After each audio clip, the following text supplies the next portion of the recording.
ગીરગઢડા તાલુકાના ઉમેદપુરાથી આલીદર ગામ તરફ જતા માર્ગ પર ગત મોડી રાત્રે બે નર્સ સિંહ લટાર મારતા જોવા મળ્યા હતા। ત્યારે એક કાર ચાલકે મોબાઈલમાં આ દ્રશ્યો કેદ કરી લીધા હતા, જેમાં આ ડાળ મથતા સિંહો બિંદાસ રોડ ઉપર ચાલી રહ્યા હોવાનું જોવા મળી આવ્યું હતું।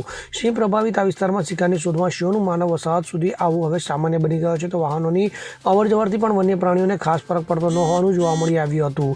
જો કે માનવ સિંહ વચ્ચે સંઘર્ષ ટાળવા સ્થાનિકો વન વિભાગે નક્કર પગલાં લે તેવી માંગ કરવામાં આવી રહી છે। તો સામાન્ય રીતે આ વિસ્તારમાં સિંહ પરિવાર, શિયાળ અને સિંહ બાળનું જૂથ જોવા મળે છે, પરંતુ ગત મોડી રાત્રે એક સાથે બે નર સિંહ જોવા મળતા સિંહ પ્રેમીઓ પણ રોમાંચિત બન્યા હતા। તો નજીકના ગ્રામ્ય વિસ્તારના લોકોને ઘણીવાર ઘર આંગણે સિંહ દર્શન થતા હોય છે। તો આ ઘટનાના પગલે સ્થાનિકોમાં સિંહ અને માનવ જીવન વચ્ચેની સંઘર્ષની ચિંતા વધી છે। તો વન વિભાગ દ્વારા જો કોઈ નક્કર પગલાં લેવામાં નહીં આવે તો લોકોના જીવનું જોખમ કાયમી બની શકે છે। તો સ્થાનિકો દ્વારા સિંહ અને માનવ જીવનની સલામતી જાળવવા માટે વન વિભાગને નક્કર પગલાં ભરવા માંગણી કરવામાં આવી છે।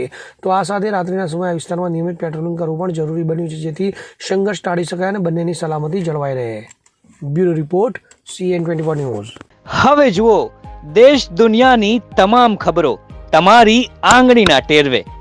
ઉઠાવો મોબાઈલ અને Google Play Store પરથી ડાઉનલોડ કરો અમારી CN24 ન્યૂઝ મોબાઈલ એપ।